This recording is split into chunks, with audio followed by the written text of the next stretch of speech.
The opinions of J. Michael McCoy and his guests are not necessarily the opinions of KPOG, any particular religious denomination, or any other theological institution.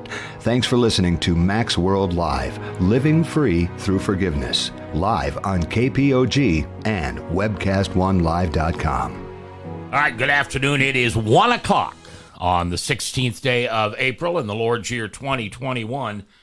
I'm J. Michael McCoy, and this is the Friday edition of Mac's World Live, Living Free Through Forgiveness. And I always tell you, what do I always tell you about Fridays? Fridays are 15% more fun. I always have a great guest on Friday. Hey, good morning, Gail. I always have a great guest on Fridays, and I think we might even get maybe to 20% more fun today. I don't know. We'll see. So I want to introduce you to, you say your name. Kristina Coll. Kristina Coll, and it's C-O-L-L. Yes. All right. So the job that I have that makes money and supports me, I get to meet a lot of neat people. And in the restaurant business, we have a term called touching tables. And no, that isn't me walking around with my hands and putting it all over the tables. It's you go up and you see how they're doing, if they need anything. I try to create a experience for somebody at my restaurants. You go there, you go someplace because the food's good. You go someplace because the atmosphere's nice. Believe it or not, service is not in the top three. The third one is, did you have an experience? Was there something beyond the food and the service that made you feel good about being there? And the good Lord has given me that gift. It's nothing I worked on. I didn't go to school for it. I didn't graduate being nice at tables. It's a gift the good Lord has given me, and it's my favorite thing about my job.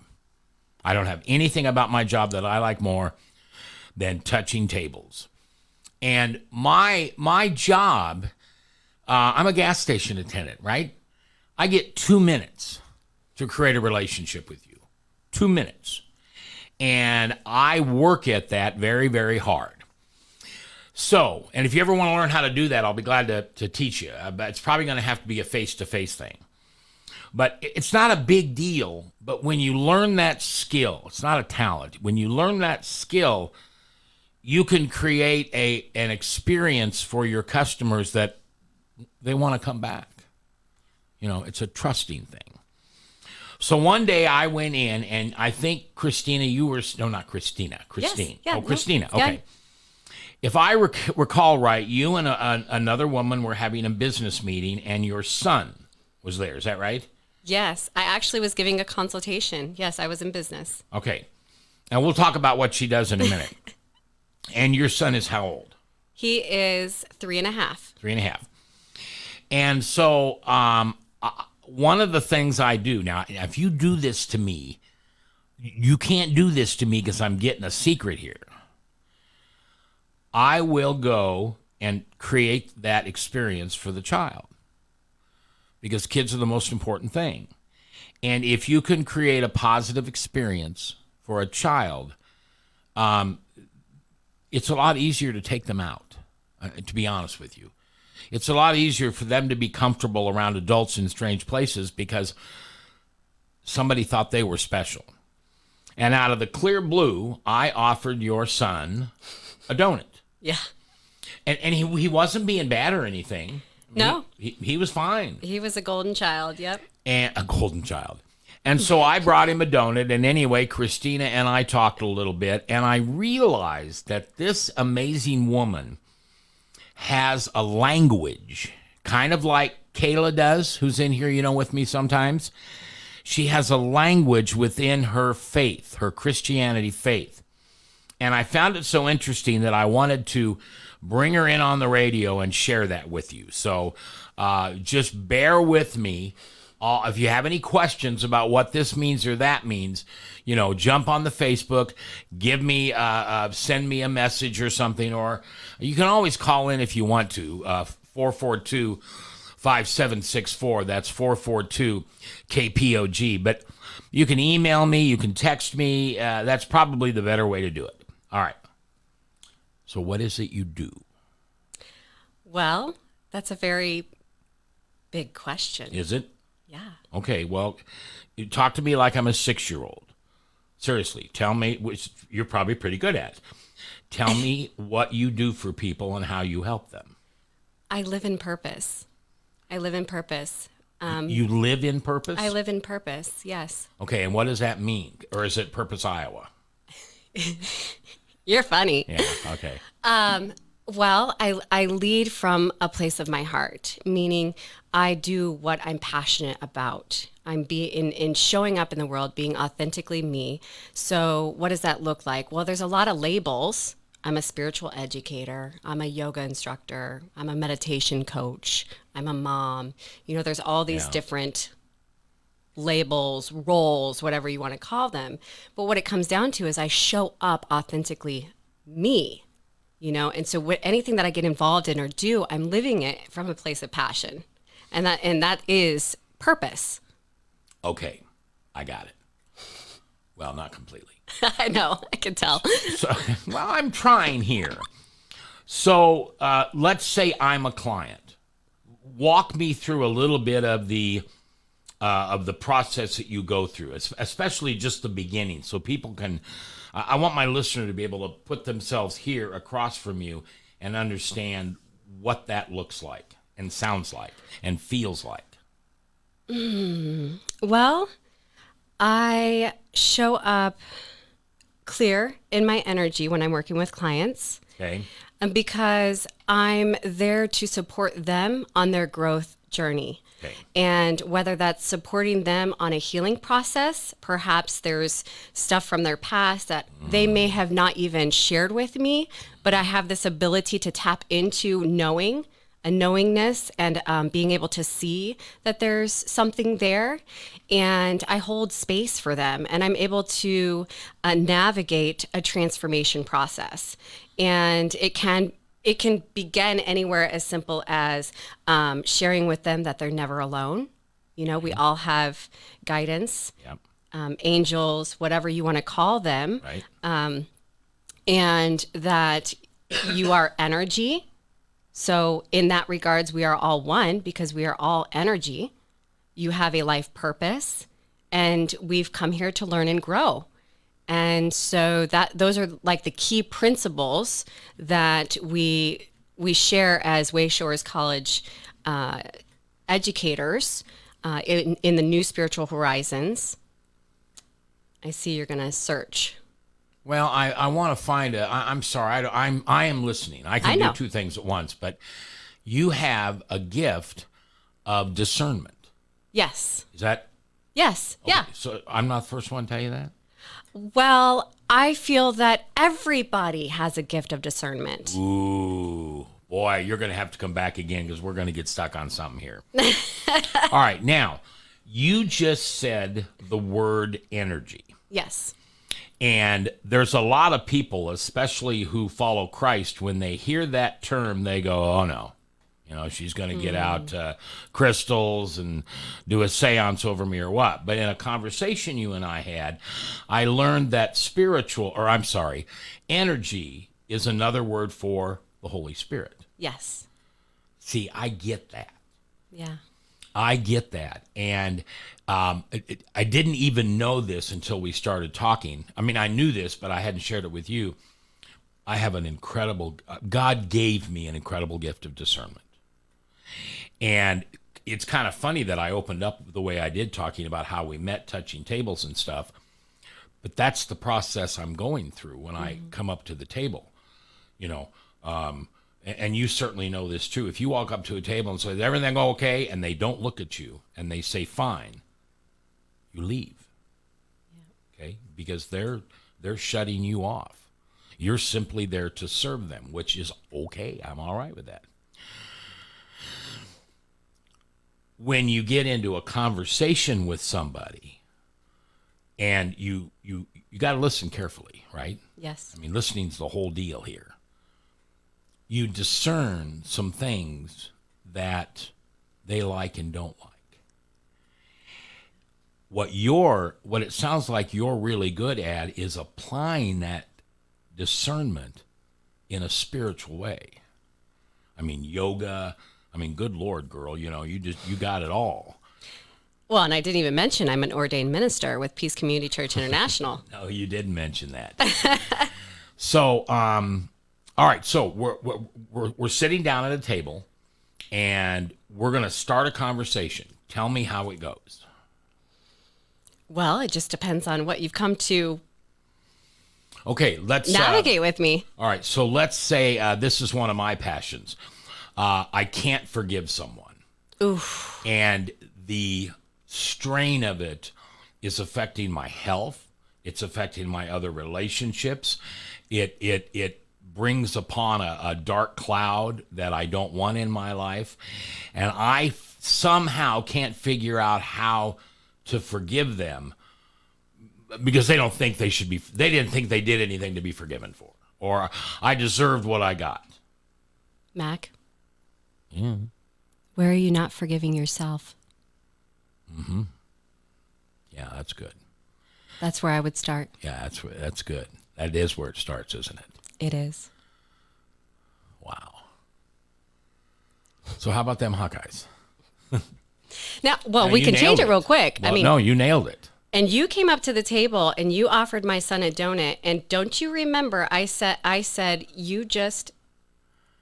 looked at him and I said, you just manifested that donut, son. Because he literally, 2 minutes before you came over to the table, said, and he didn't even see there were donuts around the corner. He didn't see them. But I knew the gas station was around the corner. See, we were at Smoky Row, is attached to the gas station. Yeah, the place that I work is a Hy-Vee product, and it has a Smoky Row restaurant next to it, and they're all combined. It's really one big space. So he didn't see the donuts, and he looked at me and he said, Mom, and we don't ever get chocolate donuts, so this was really out of the blue, seriously. He looks at me and he goes, Mom, can I get a chocolate donut? You walk around the corner and offered him a donut, and I went, you powerful kid. Did I bring him a chocolate donut, or did I ask him what he wants? You asked. I think you brought him a chocolate donut. Wow. Okay. With green on it because it was St. Patty's Day week. Day, right? Yeah. Yeah. You brought him a chocolate donut with green frosting on it. Okay. So whether you tapped into his energy and knew he wanted a chocolate donut, or he threw it out in the universe and you caught it and you brought it to him. Well, what I would say, and here, this is kind of our conversation today on this. What I would say is I was just doing what I do, and the Holy Spirit stepped in and told me something that was important. Yes. That's the discernment part. And you said, well, how did you put it? You put, he did what? Manifested it. What does that mean? So he made it into form because he spoke what he wanted. He asked for what he wanted, and then the Holy Spirit grabbed it, and you were somebody that could provide that service to him, and you came around the corner and gave it to him. Pause. Do you see how God works? Yes. You know, we read the Bible and we hear all these stories about miracles. And living in 2021, God still performs miracles. We just don't, A, pray for him to reveal them to us, and B, most people don't believe it when it happens. Yeah. And God made, I'm sorry, if you've never listened to this show before, you're listening to a Jesus freak with an attitude. That's me. And I pray every single day that God reveals himself to me. My favorite Macism, on my card, I gave you one, is number 3. And it's coincidence is God's way of revealing himself. Because too many times, we were in Smoky Row and my son had just said, I want a chocolate donut, and around the corner you come. Yep. That's God revealing himself. Yeah. Nothing to me is a coincidence. Yeah. But I like the words you use. You say your son manifested it. Yeah. How did he do that? Well, because he asked for what he wanted. Oh, okay. And he believed that he could get it. Wow. You're powerful to work with, aren't you? No, I'm serious. Okay. So do we go back to the forgiveness? Sure, if you want to. Now, I have to be honest with you. You know that I wrote a book. I've written 2 books. This is my latest. I love it. Living Free Through Forgiveness. Yep. So this is a topic that is probably the second thing I'm the most passionate about, and the first would be my relationship with Jesus. So yeah, I'll talk about this with you, and all my audience knows I'm an open book. I mean, that's why we have these silly cameras in here. Radio, when I grew up in radio, we called it the theater of the mind, because we could create through sound and voiced inflection and all these sound. We could create an auditory theater. In talk radio, I want the opposite. I want everything on the table. You see who Krista is. You see who I am. But so yes. Now, if you ask me a question I don't want to answer, I'm going to toss this pen at you. Oh. Well, no, hold on. I'm going to do this. I'm not going to hit you with it. Okay, that's nice. But I doubt if I'll do that. Now, don't test me, please. So, yes, I'm a client, and I've just said to you that I can't forgive somebody because of what they've done to me, and you said, Mac, you can't forgive yourself. No, I didn't say that. Oh, I'm sorry. I asked the question, Mac, where are you not forgiving yourself? Okay. Okay, so I'm going to think of someone, but I'm not going to reveal that, if that's okay. And that's for that person. Right. Oh, Okay. yes, absolutely. Confidentiality. It is someone that I worked with as a side-by-side pastor, that when it came to, I guess the word is taking sides. I was having an emotional battle with somebody, and I really needed him on my side. He's my emotional support pastor. He's one of my accountability partners. Okay, I get a little weak and 8 years old when I'm around him, because I'm just very invisible. No, not invisible. I'm very transparent. He did the opposite. And I don't know if I've forgiven him or not. I want to say I have, but one of the definitions I have for forgiveness is you will know true forgiveness if the deed requiring forgiveness does not define your future relationship. And our relationship went from really good to non-existent. I mean, if I see him or he sees me, it's, how you doing, Mac? I'm doing good, Pastor. But I have no a relationship with him again. So maybe I haven't really forgiven him. I don't know. But again, where are you not forgiving yourself? Expectations. Oof. Where were you holding expectations? Well, I expected him to be on my side. I don't like the way that sounds, but I expected him. He and I had worked together for years on stuff. The person that I was having a challenge with, I don't even think he ever met them. But when we had this challenge, this person went to him, knowing that this was a person of accountability for me, and destroyed the relationship.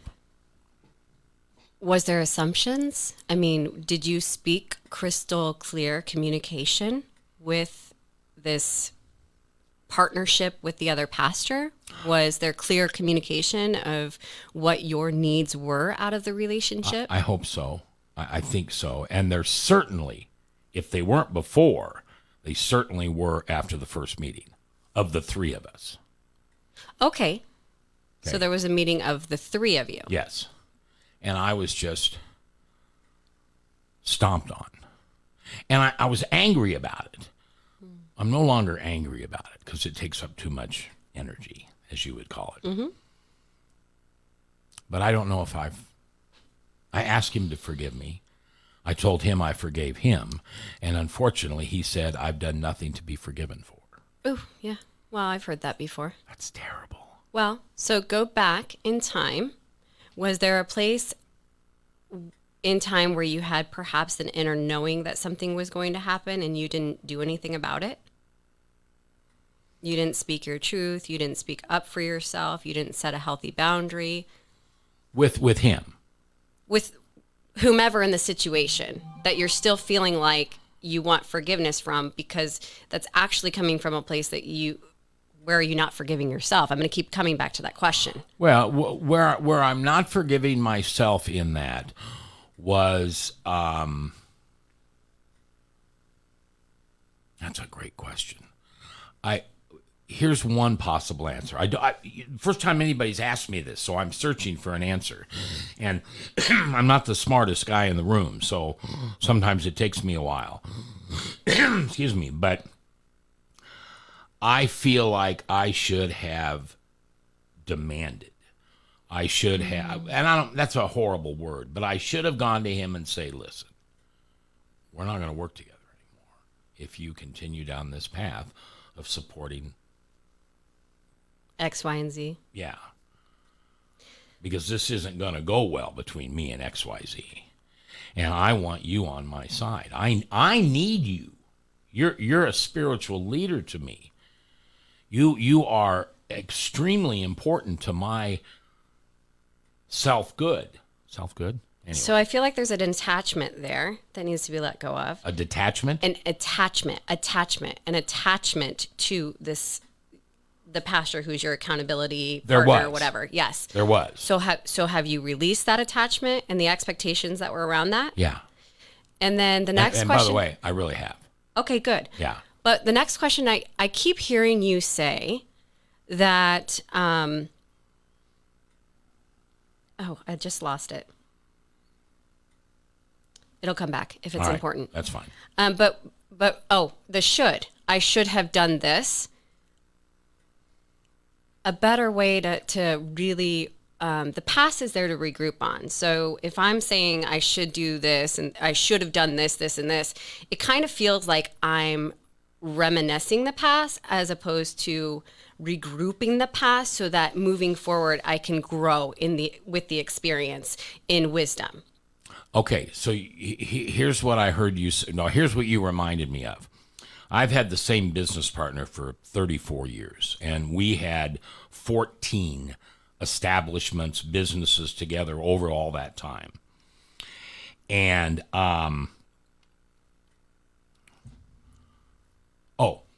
and when we have a business that fails, okay, we go on a road trip, at least one overnight. And we figure out what we did wrong, put it in a file so that should we get to the point where we're going to open another one like it or just open something, we would pull out those fresh emotions written on these papers. Oh, we did that wrong. Now we can't repeat that again. And maybe I just said what you said. I'm not sure, but I do that. That's great. But again, it's your languaging too. So there's nothing ever really right or wrong. It's just you took this path and it didn't work, right? It failed. So I love that you guys take a road trip and regroup it, because regrouping your past allows you to see what path you took, what did you do, how did it fail, so that again, moving forward, you go, okay, well, that didn't work that time. It's not that it's right or wrong, it just didn't work. But you can check out if maybe this new opportunity, it might work. You never know. You've got to check it with your guidance. And when I say that, I mean like really sit in a calm, cool, collected space and check out, will this work in this opportunity? Asking crystal clear questions. But I got what I was thinking about. What I kept hearing you say is that you want him on your side. Yes. Why are there sides? There's no sides. There was in this, well, okay. Perhaps you created sides, but that's a divide. That's a divide, and that's not divine. Well, the thing that he got into the middle of was the end of a relationship. And so taking the other side was really bad, because there were two sides. I wanted one thing to happen. The other person wanted something else. And I was hoping this guy, when I pastor somebody like this, I'm working for reconciliation. I'm working for two people to come back in, shake each other's hands, give each other a hug. Okay, and you were feeling there were sides. So you were actually trying to bring the whole together and reconcile all of it, but Yes. yet there was still this friction, like there was an expectation of different sides to be taken. Is that really you, or was that them? You know, are you holding on to stuff that's not even yours? That's what I'm talking about, energy. I can sense and pick up other people's energies. You know, I have had jealousy thrown on me, and at a moment where I was incredibly vulnerable, I'm not going to speak exactly what the experience was. Please don't. And I immediately, because I'm so strong in my energy and knowledge and identity of who I am, I was able to discern that was not me. I was not the one that was having that jealous energy. It was somebody else projecting it onto me. And it really caused some major friction in a relationship that I had, but I had to let it go because I'm not going to entertain that energy. Okay, here's what I heard you say. Because in my situation, there were untruths being told by the other individual, I'm familiar with that. and he believed them, Yep. and that became destructive. I usually I would say that was sandpaper and it was a little rough. No, it was destructive. Again, how can you forgive yourself just to move on? Is there anything you can do about the other parties involved? No, I can't. See, this is where I would tell you that I have moved on. That I have. Do you feel free inside? Yeah. I know I thought about it for a second, but yeah. So, little story.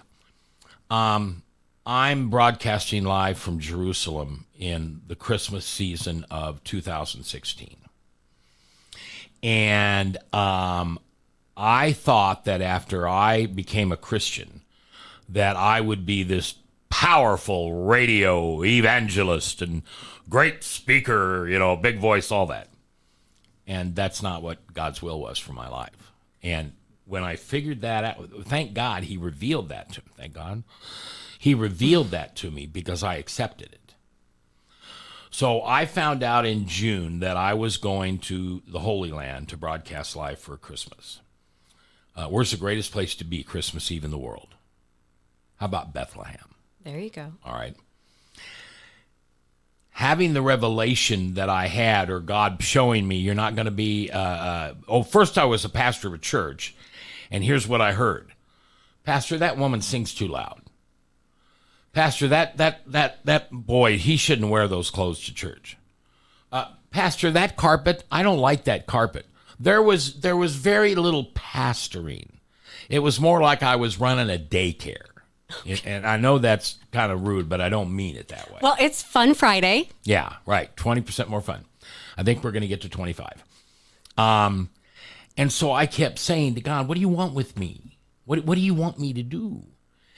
And when I found out I was going to the Holy Land, I don't want to use the word challenge, but I asked God to please reveal that to me when I was there. I will wait 6 months. I talked to several pastors, and I kind of emotionally prepared myself. I prayed certain prayers. I read certain scriptures.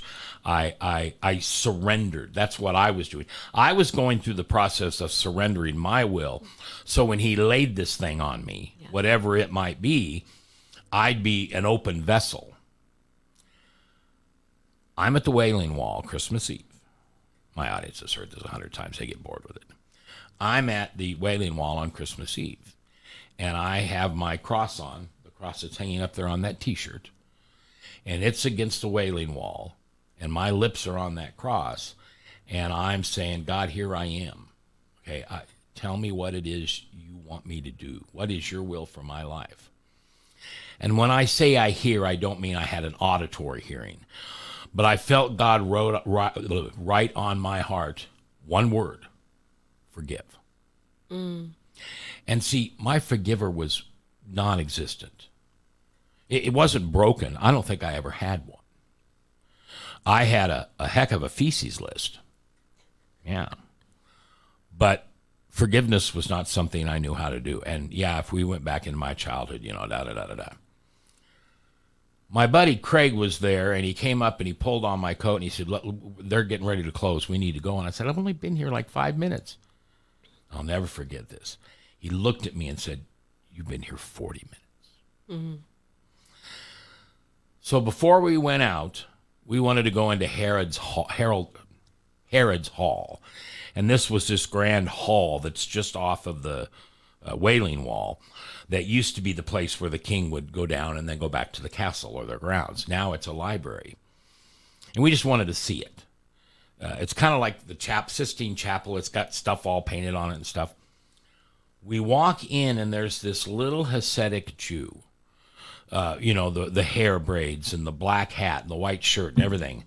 And he couldn't have been 80 pounds wet.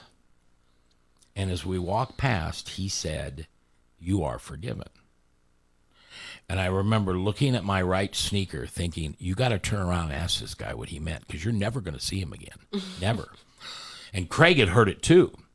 So we turned around, went back, and I looked at this man. I bent down, and I looked at him right in the eyes, and I said, "I'm sorry." I said, "Did you say something to me?" And he said, "You are forgiven." Changed my life. I'm going to get a little weird here. I think it was either an angel or Jesus. Well, that's not weird. Well, okay. But to me. Yeah, good. I'm glad it's not weird to you. But it was so strong that I asked God to reveal himself, and what he wanted me to do, he did. And obviously, here's the long story now is I've written one book about it.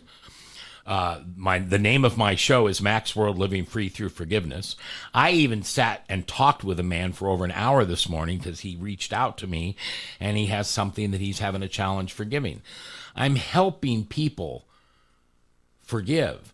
But what I realized, and then I'll shut up, I'm sorry. What I realized is you can't give away something you don't have. Exactly. And I didn't have it. And part of when I didn't have it was during this thing I'm talking to you about. That happened late 2015. Oh, I was like, late 15, where are you at? I don't know. Yeah, no, late in 2015. I mean, time's in existence, but... Yeah. So anyway, that's why the forgiveness thing, and I just think it's funny that you picked up on this. It is the main thing in my ministry. It isn't talking on the radio. I give sermons every week. I give teachings. I teach the Bible. I love all that. The opportunity I had this morning, sitting down with that 70-year-old man, this was a resentment he had since high school. Oof. There's no freedom in that. No. And he knew the minute he heard me speak on the radio one time about forgiveness, I got to talk to this guy. I got to talk to this guy. Through the Holy Spirit, you call it energy, we cried, and he's doing better. We're going to meet again and again, but he's heading down the right road. That's beautiful. We got to the core of what it was that had haunted him all these years. Well, that's what I feel like everyone. That's the healing process. That's the healing process. Well, and I've discovered that forgiving someone is one of the most selfish things on the planet Earth, because I'm really doing it for me. Well, because you got to forgive yourself.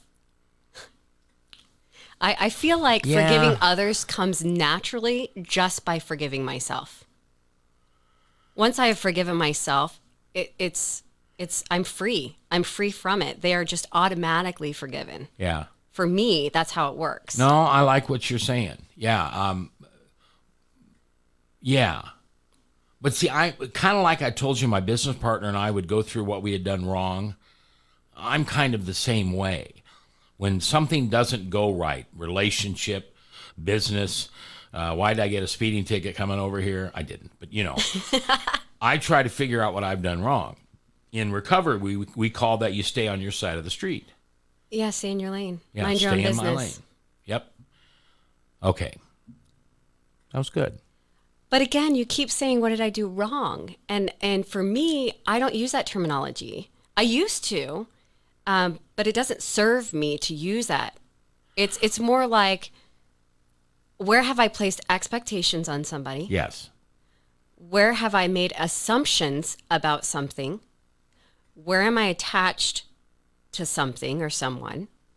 You know, I go down this laundry list of other questions because there really is no right or wrong.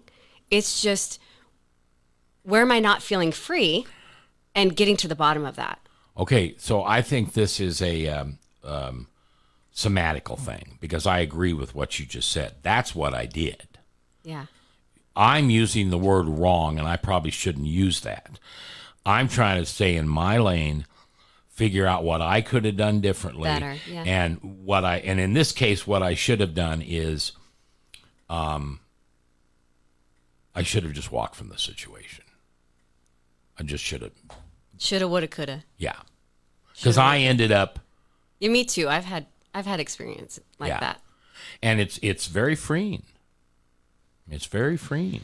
You know, I feel like when we're people that see the good in everybody naturally, like that's our heart space doing that. I feel like we can relate to each other in that sense.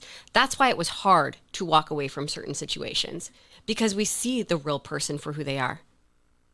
You know, we can accept through, we can see through the clouds and the coloring that we're seeing in the present moment with them. You know what I mean? Yeah. Does that make sense? Yeah. So then it is hard to walk away because we see the good in them. Yeah. Yes. Well, and this just flashed through my mind. One of the things that did help me heal is, after many, many, many difficult conversations with the senior pastor, he finally called me about a year later and said, "Hey, come over to the church. I want to talk to you about something." And he told me that that other pastor was wrong in what he did, and he apologized. Now, that has a lot of merit and weight on the relationship I have with the senior pastor. That didn't make me feel like I was right. It made me feel as if, I don't know. I don't know how to put it into words right now. And I wasn't looking for an apology. At this point, this had been blown up. Were you just simply seeking understanding? When he came and talked to me, or during the whole thing? I don't know. It was a real wreck. It was a train wreck. So many parts of my life suffered because of this. And here's a good one. It was expectations. I thought that pastor would do his job. He could tell me what I did wrong and how I should be better and da-da-da-da-da. I didn't mind that. Right. But it ought to go both ways, and it never did. Yeah, communication. Yeah. So you were expecting him to approach the relationship the same that you did.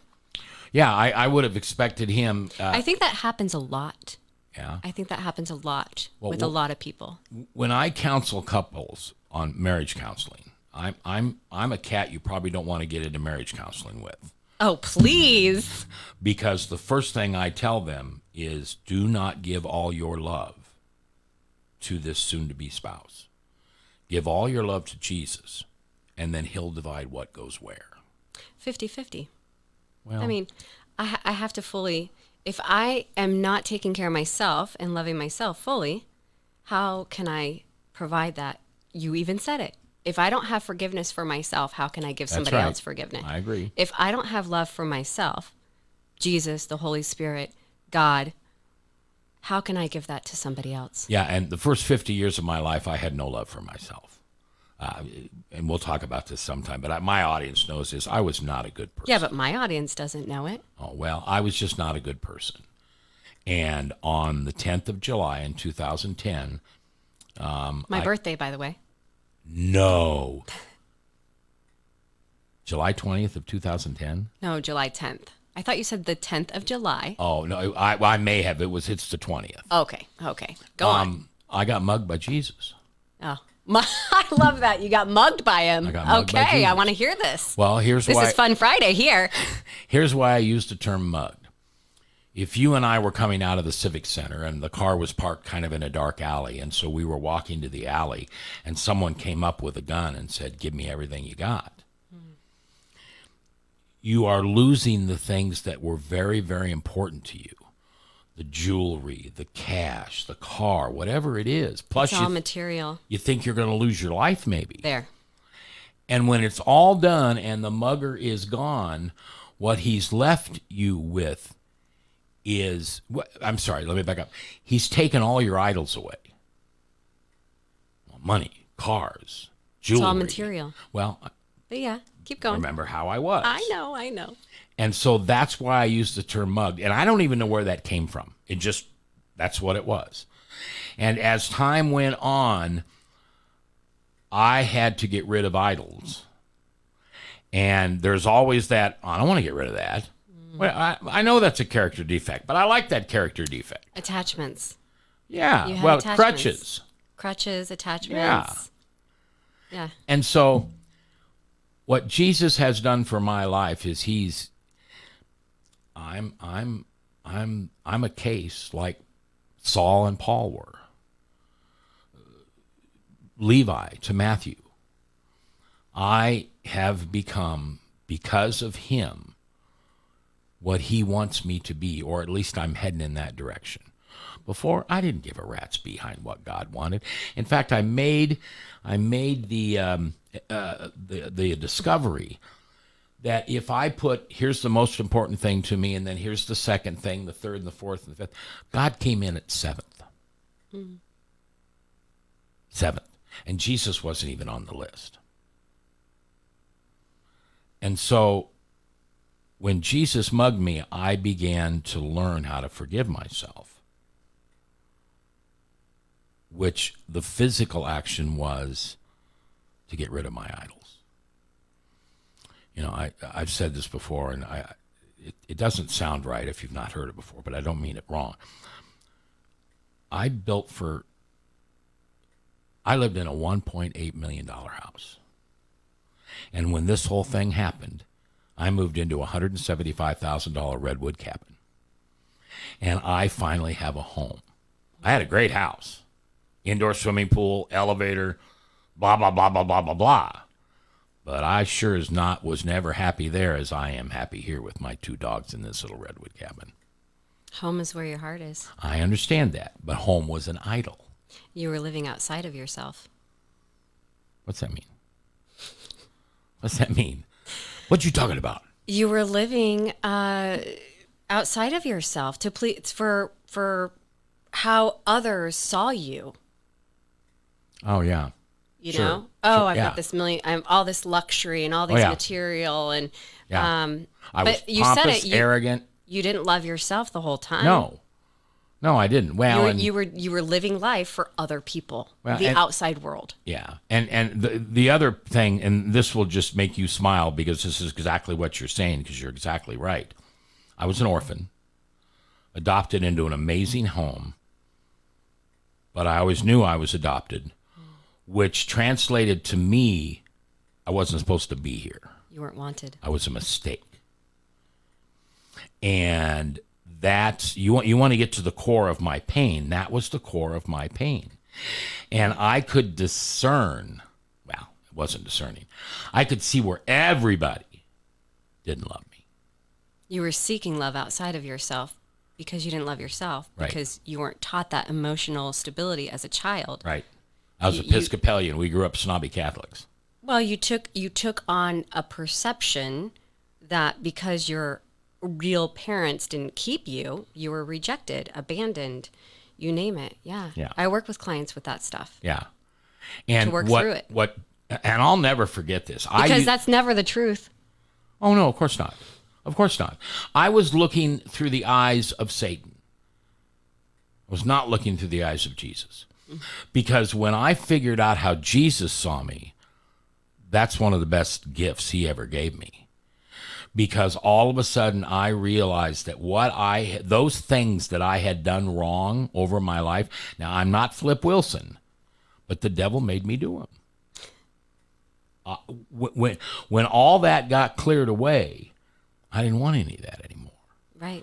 It was the devil telling me, "Oh no, if you want that person, or if you want that job, or you want that business, or it just was crazy what I had acquired."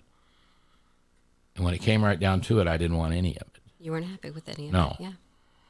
I can't imagine what life would have been like for me if it hadn't happened, though, because I was heading down a tailspin. I wouldn't be alive here today. I really don't think I would have. So but anyway, you are. You're here. How did in this, the physical form, right in how front did of this me. become about me? On Fun Friday. You did this to me. I didn't do anything. We talked about this. That I said to you, "What do you want to talk about?" It's you tell me what you want to talk about. Your passion we can discuss. And you said, "Well, I want to find out about you," or whatever it was. And I said, "This isn't about me. This is about no, you. Pick a topic. You. All right. Do you feel like you're getting a consultation right now? Yeah, but I ain't paying for it. I know. Well, but on an honest note, you did help me. Good. You really did. Thank you. You do have that gift, and it takes one to know one. Here's a funny thing about the discernment gift. I had great discernment gifts when I was working and owning my businesses and stuff. But what I would discern about you is how I could get you. Right. The button I could push that would make you go away or do whatever I wanted. And after Jesus mugged me, I didn't even know there was another side to this discernment thing. Now I've applied it here, like your son and the donut. You've had to take your son to a counseling session or whatever you want, a consultation. A business consultation, Yeah. Yep. And he was really being good. Yeah, he was great. But Had his toys and was playing. And yeah. But I sensed that he needed to know he was important. And strange hot chocolate donuts with green icing can do that. Yep, sure did. Yeah. He raved about that donut all day long. Did he? You never brought him back for another one. We've got like 12 different kinds of chocolate donuts. Well, we were just back in there the other day. He was rolling around on the floor with his fire truck. Yeah. But I had already got him a donut because you told me you were off that day. I know. Well, I was supposed to be. And you come walking around. I'm like, I thought you were off. Sounds like me when I worked in the hospitality industry. Yeah. Didn't tell you my background. Yeah. What's your background? You did hospitality industry for over 2 decades. Yeah. Wow. Yeah. And so you can understand. I'll bet you can understand how that feeling of creating an event. Absolutely. Yeah. It's a passion of mine. Yes. Yeah. That's why I love working with people. Yeah. And when I stepped into what God's will is for me, which is what I do now, I had an aha moment. No wonder why he put me through hospitality school Yeah. for over 2 decades, because I got to learn people. I got to learn because I love people. And those that I worked for, those that I've served, those that everyone always became friends and Yes. family members to Yes. me, because that's what life's all about. I love creating communities and fun and excitement. And Are you my biological sister from another mother? Is that what this could be. is? Maybe it's a past life thing. Well, you don't believe in that, do you? She's laughing. Because see, that's my go juice. I said earlier that one of the things I like to do is I have 2 minutes with my clients a day, a week, whatever. That's all I got. I can't step away and say, "Hey, come here, sit down, let's talk about this." I got stuff to do. I want them to feel the genuine caring I have for serving them. Now, later on, it becomes for them, but it's serving them. And I'll tell you a little story. So I had this guy, and every day he'd come up, and he'd buy 2 packs of Pall Malls. If he's listening, he knows who he is now. Well, he would have known anyway. And just really wasn't very talkative, but he was nice, It wasn't the, "Can I help you?" and they don't look at you and they keep their eye down and say, "No, that's all right, go away." But I always ask people how their day's going. And then I try to brighten their day. This guy walks up and I say, so, how's your day going today? Looks at me. I don't think he ever looked at me. Looked at me and said, not very good. My mom died today or yesterday. That bonded us because now that man and I talk about the pain that he's feeling because he suddenly lost his mother. She was of age. You know, she was not a young, spry chicken like me. But it was still a shock. And that's what I mean when I say creating an experience for someone. Yeah. And we need that. Every single person needs that. Yep. You know, I said to you when we first started. Community and connection. Community and connection. Somebody's calling in. Yeah, I don't think so.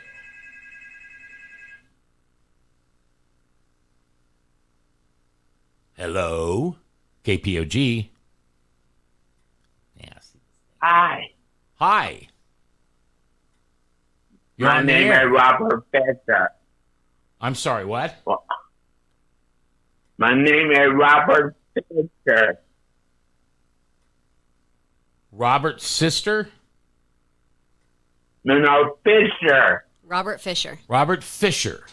Hi, Robert. How are you? How are you? Good. Do you know you're calling a live radio station? Did you do? Yeah, who is? Did you mean to do that? What kind of what radio station are you on? Okay, Robert. Thank you very much.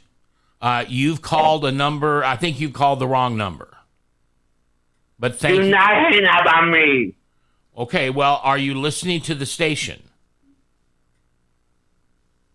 I need to know what radio station are you on? What radio station? KPOG in Des Moines, Iowa. Yeah. What is the call letter? KPOG 102.9. 102.9. Okay, thank you. Oh. That, my dear, is why I don't Answer the phone. But I had to, I had to. Actually, I only did it because you thought I should. I felt that. You got influenced. Well, It's energy. I felt that. Well, you could have Is it true? You could have tuned into your own inner beingness and made the choice not to. Well, see, that wouldn't be fair to him. What if it really was somebody? And that's why I said, tapped because in. you told them the phone number twice at the beginning. So I felt it fair to answer the phone. Absolutely. You know what fair is? It happens once a year, and it's on the east side of Des Moines. Otherwise, there's no such thing as fair. I don't know. Are they even going to have the fair this year? Now, Do we know yet? They say they are. But I don't know how you have the fair with social. So we're talking about community and connection, right? Yeah. Here's the correlation, right? So the pandemic has basically chopped people's legs off with this community and connection. And it's changed lives forever. Yeah. Yeah. And grateful that I was knowledged and got online and doing things on Zoom and was able to work with clients and do workshops and courses over Zoom online. But there's so many people that were left like, what do I do now? Like, I just sit with myself in their home. I wonder how many people now have gone through the process that you've gone through of forgiveness and loving themselves because of the pandemic. Yeah, you bring up a good point because I know a lot of people, and sometimes I'm one of them. This just wrecked everything. I can't go do this. I can't go do this. But it's only the way that you perceive it. I know, but then don't interrupt me. I was going to tell you. But I've seen God work in so many lives, reveal himself. God didn't create this pandemic. I know you know that, but I want everybody listening to know that. Yeah. This is not God's doing. God's doing was perhaps Zoom. Absolutely. God's doing was I know that I sold more books than I could have ever thought of That's because people have time to read now, and bingo. And here, but one of the sad thing is though, how long is our church community going to be broken? Is this going to be permanent? Has the devil put a permanent stake through the heart of the church community? No, because God no matter what, you rise above it. You do online. You now we're getting nicer weather. You can congregate outside. Where there's a will, there's always a way, and God will provide. And that's what I believe. So again, it's all about perception. I hope so, because I can sit around saying, "Oh, this is horrible," and I need to find connection and community and blah blah blah blah blah, or I tap in and I start praying or tuning into, the Holy Spirit, God, whatever you believe in, and I find those answers within on how to get my needs met. yeah, There's still a phone, yeah, you can still call people. yeah. Well, and It's still not physical touch, and I know that that's been very challenging because physical touch Yeah. is like the most profound healing there is. well, there's one of the reasons it's one of the 5 love languages. They're not 50, there's 5. Yeah, physical touch is like, well, and that's just in itself the biggest, quickest way for healing for somebody. Yeah. Yeah. Interesting story. Here's what I think of when you tell me that. So I live with my dogs, and you can't hug. And I'm what I call a second half hugger. When somebody hugs you and then you feel that they're ready to pull away, they do And the you- tap. you and hold stuff. them back I in? hold them back. Yeah, I get them even tighter. I'm second half. So I'm at the dentist. Now, we're going back now to 15 or 16 probably. 20. I'm sorry, I didn't even mean to confuse you on the time. 2015. And I have a problem with my tooth, and so I'm going in the dentist. And the assistant, what do they call, hygienist? Yeah. Whatever it is. She holds my hand. And I wept because I didn't realize how much I needed that. I didn't ask her to hold my hand, but she held my hand. And I've told my dentist that. I can't believe, and what was revealing about it is not that it felt so good to hold somebody's hand, but how much I needed that. Yeah. It's incredible. Never forget it.